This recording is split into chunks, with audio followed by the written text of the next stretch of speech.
Other top stories this hour. The Obedient Movement has expressed concern over the recent comments made by the APC National Publicity Secretary, Felix Morka, during his weekend appearance on Arise News, stating that the Labour Party leader Peter Obi has crossed the line on national issues so many times and that whatever he gets, he should manage it. Spokesperson of the Obedient Movement, Dr. Eunice Tanko, says the movement considers it a direct threat to Obi's life and a dangerous signal that Nigeria is descending into authoritarianism under the current APC administration. Well, also in a statement on his X account, Peter Obi said, quote, "We are increasingly transforming into an authoritarian and repressive regime where freedom of expression is being systematically suppressed," end quote. But the All Progressives Congress, in a reply on its X account, says the statement was being misconstrued. The APC wrote, quote, "After losing the argument, typical Obedients have resorted to spreading false and malicious information." This was what Morka said on Arise this week. Take a look. Shooting from the hip.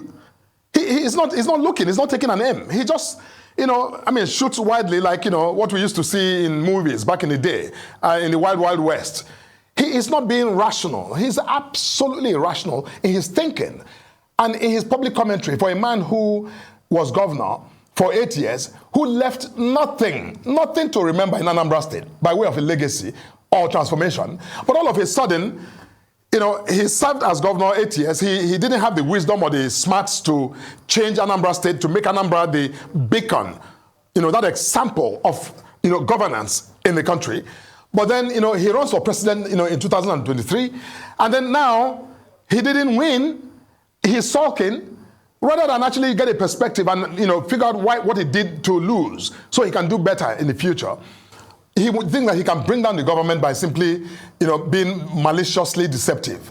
That is wrong. I'm not somebody to, to go on that offensive in that manner. But Mr. Obi has crossed the line so many times. And I think that at this point, he has coming to him whatever he gets, he needs to manage it.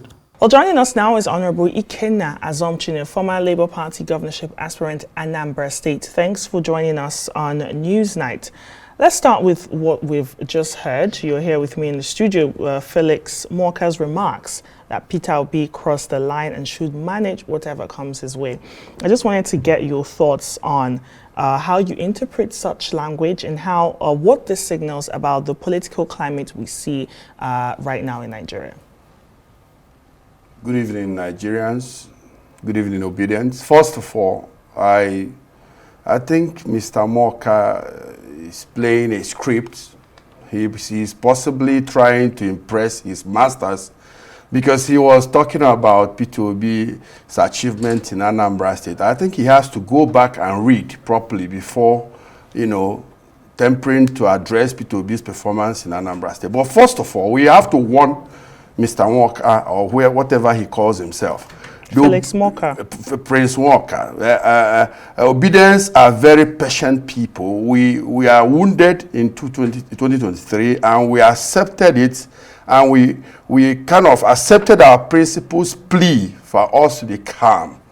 But let him be warned that anarchy is at the corner. By the time he starts to threaten Peter Obi, he has no right to come and speak the way he's speaking. Peter Obi is a decent man. In fact, Obedients are angry with Peter Obi. Okay, let's talk about what Peter Obi has said, right? He's expressing concerns about Nigeria transforming into what he calls an authoritarian and repressive regime. Do you share his view? Well, Peter Obi as an opposition leader, you are not expecting Peter Obi to come and say hallelujah songs to the government. The government is practically not doing what it promised the Nigerian people. And there has to be someone speaking here. In civilized countries, they face themselves and they spill all these things face to face. Is it because our democracy is for dragging? You should be able to accept criticism. And I have not seen anything Peter Obi has said that is too bitter for anyone to accommodate. Peter Obi has done a fantastic job of being an opposition with concern about the Nigerian people, We are calling on the APC government to call Prince Morka to order. He has to withdraw his statement. In fact, he should be arrested for calling, threatening the opposition that he has crossed. Which line did he cross? We are telling the government what they ought to do for the Nigerian people to live. People are dying of stampede. People are hungry. The transportation system is not working. Bad roads everywhere. The hospitals have no equipment. So what else do you expect Mr. Peter Obi to say? We are even not happy. The obedience are not happy with Peter Obi that is not doing enough.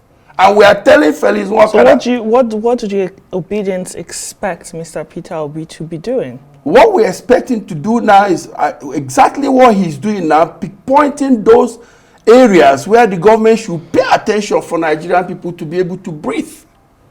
And that's why we find it absurd that someone, I think he needs a position in the APC. I think someone should go and ask him what his problems are. How can you say Mr. Peter Obi is crossing the line when obedience are well, he's the National Publicity Secretary of the APC. I mean, he should publicize something else, not Peter Obi. Peter Obi is one of the best opposition leaders they can have.